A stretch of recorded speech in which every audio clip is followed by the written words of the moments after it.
Okay, we're starting out with a training tip at this point.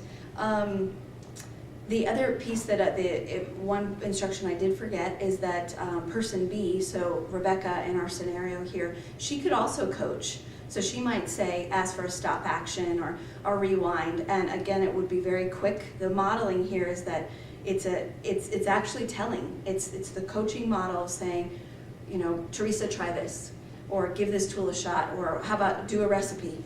And she tries it as she will, or she modifies it, or she interprets it and tries it.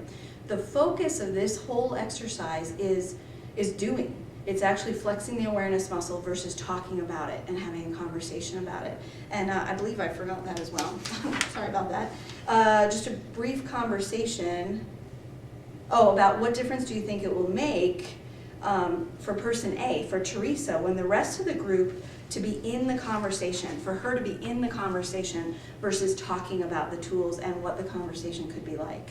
What do you think that difference will make?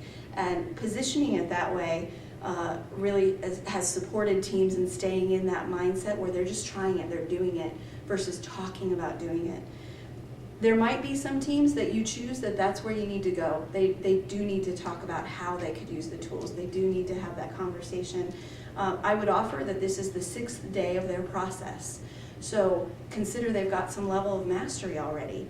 What would be the value of them being able to practice in a safe space, just using the tools, trying them, making mistakes, finding it difficult, versus talking about how to use it. So I offer to strongly consider keep facilitating it in such a way that it is an experience versus a conversation about the tools. So that's one note. The other note that I would share, which is in your leader guide as well, you may find, well, I would invite you to be selective about your coaching. And when you jump in, it is likely you're going to see people not using the tools as effectively as you'd like or as you'd hoped. It's possible you might even see them using them wrong. If they're using them wrong, for example, somebody goes off on a low road and then they say, oh, it looks like a timeout strategy. Well, not really. Taking the low road is not the timeout strategy. It's kind of a cop-out to say that. So there might be some coaching around, wow, it sounds like you've got some energy around this. What's important to you about this? How can you say this to person B? So again, keeping it in real, effective use of the tools versus talking about the tools.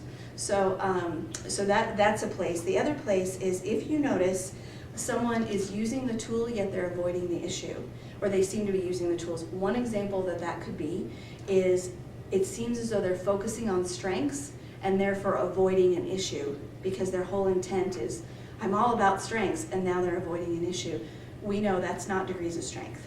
Degrees of strength is actually, it's still being able to address those tough issues.